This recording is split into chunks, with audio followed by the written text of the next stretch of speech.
Judges Scientific. The market liked these results. Steve, you seem less keen. It's up about 7%-ish on the week, and still down about 8% on the month.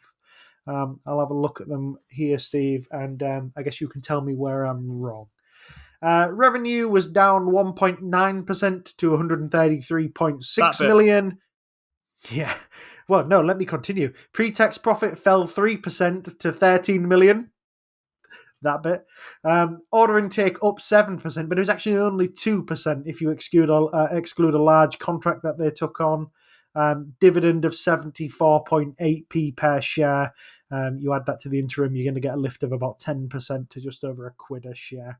Actually, the company themselves turned around and said these results were quite disappointing. They said the decline in financial performance is somewhat related to a timing issue with a larger coring contract, but also some market headwinds, trading uncertainty, all those kind of things just weren't helping.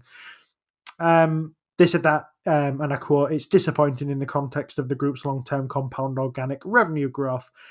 Nevertheless, they expect his 2025 performance to be in line with market expectations, though it remains mindful of the potential impact of the aforementioned macroeconomic Trump uncertainty." They said that their organic order intake for the first 11 weeks of the year was slightly ahead of the start of 2024.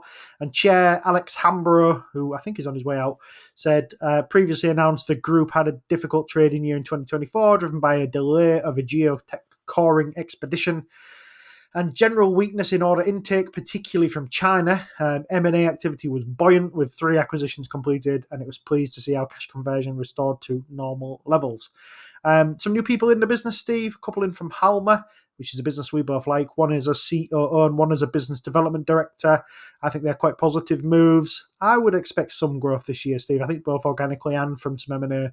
I think some of this will be a bit of favourable timing, and some of this is just bedding in of M&A. The market's taken a real chunk off this business. It's about a third off in the last 12 months, which has brought it from richly overvalued back into inline, kind of semblance of inline. It's about 32 times earnings, but if you look a bit deeper at that, Steve, you'll see it's probably a little bit less than this when you add your M&A costs back into it. Yeah, I thought this was an okay report, Steve. I don't think there was anything in here that we didn't know from the last report. I would be interested to see what it was that you saw that I missed. I didn't love this report. I agree. I think what it tells you is a lot was already being expected. The fact the stock went higher off of this. It's been a difficult time for scientific instrument orders, which is what they do. They have a fantastic looking range of scientific kind of businesses here. They have things that can kind of move detectors to kind of monitor individual neurons in a brain, and that kind of super precise thing that's lots of kind of difficult to copy businesses here. And as you point out, geotech's a coring business. They have all kinds of things that test how things how they burn and whether they burn and that kind of thing for insulation. It's a whole nice kind of diversified bunch of stuff. But when I look at this, I think 2 things. One is, yes, knock out a load of amortization costs and some one-off acquisition opportunities here, and the multiple becomes much more reasonable. When I looked at it before, it was looking at about 22, but that's not factoring in the kind of latest results, which may have sent that slightly higher, that number. And it's also not factoring in the fact the stock is actually up since I look at those, which will also send that number higher. But yes, a face value P of 49, I think we said on JKR's show actually, is not a good way to go looking at this. It looks expensive. You may still think it's expensive after you look at the deeper thing on this, but I look at this as a business with a lot of opportunities ahead of it. It's highly acquisitive. It's pretty small. It does a good job of finding things it can integrate pretty well and easily. It's a very experienced operator. It has a style which is decentralized, and we have a lot of conglomerates that run decentralized models that we quite like. Steve, a fairly obvious one is Berkshire Hathaway, but there's also things like Diploma, like Halma, which you mentioned. And that essentially means letting people get on with running their own businesses. Now, there is a downside to that we ought to draw attention to, because otherwise there is an obvious question of why doesn't everybody do it? The answer is you often end up duplicating functions. So you don't have a kind of centralized accounting system. You don't have a centralized HR division, they all have their own, and it means they all pay their own, which means that your costs don't come off as much. What you get though, that means you have to be a bit more careful when you go acquiring, because you can't think in the same way.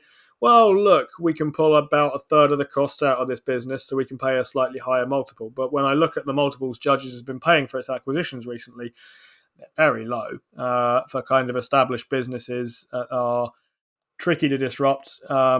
Growth can be variable in different ways, and it's kind of cyclical with this sort of operation. And it's a bad time for these sorts of things. But if it's a bad time for scientific instruments in general, you do wonder whether that might bring out more opportunities in terms of buying here. Because they're in a position to acquire. Their balance sheet looks pretty strong and robust. They don't typically use huge amounts of leverage to do this, and they're fairly careful with paying it off once they've got it before they go again. But what do you think, Steve? Exactly that, Steve. I think they've if it's bad for Judges Scientific, it's going to be bad for others, and bad is good for these roll up companies, because if they're struggling, other people are struggling. They'll be more receptive to offers to buy. And Judges Scientific, they know who they're going after.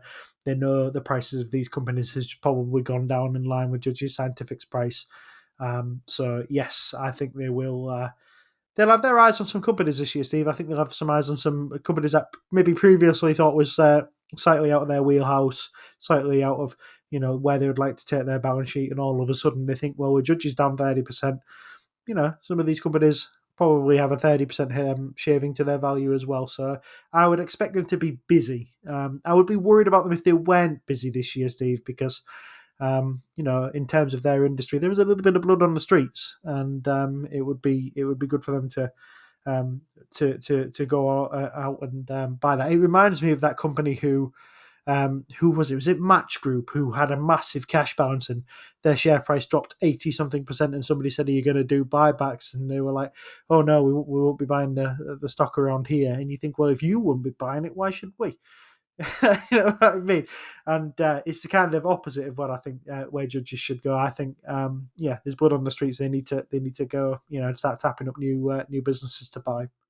Yeah, I would not like to see them particularly involving themselves in buybacks at this stage. I think there's still way too much scope for growth on this. As you say, about a third off from a year ago. And that really, I mean, in fairness, a year ago, I probably would have said this was far too high to be of interest to me. And it's a stock I put off looking at for a very long time. I think it's one of these where there are some important long-term strengths, and those long-term strengths should help it through a bunch of cyclical ups and downs, and it will have cyclical ups and downs. And I wouldn't necessarily pay too close attention to the price to earnings ratio. I'd look at something a bit more like price to book, which is down the wrong end, the lower end of where it has been sort of recently. And I'd use that as my way of gauging this, because I think that's going to be a much more stable metric to consider. You'll probably expect a fairly high number here, and it doesn't necessarily mean it's cheap, even though it's cheaper than it once used to be. But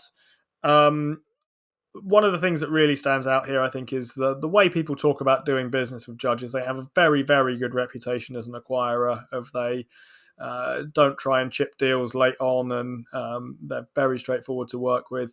They've obviously done an awful lot of these acquisitions, and they know their way around. So kind of acquired companies tend to speak very positively of them, and I think that's a very good sign for their ambitions to try and acquire things at relatively low multiples going forward, I guess. Yeah, agree with that. There's plenty of these companies around, Steve, as well. So Halma's one that we like. So to be taking staff from Halma and putting them in decent positions would only improve the sort of operational efficiency of Judges Scientific. So yes, I think at about $500 million, it's market cap at the moment. That's not very much for this kind of outfit. And I think there's plenty for them to be doing at the moment, Steve.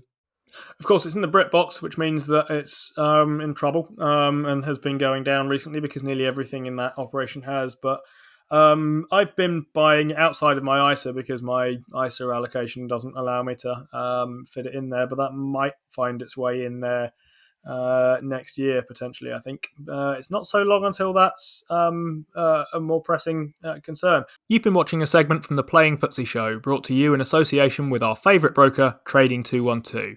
For the full version of the show, check us out on Spotify, Apple, or wherever you get your podcasts.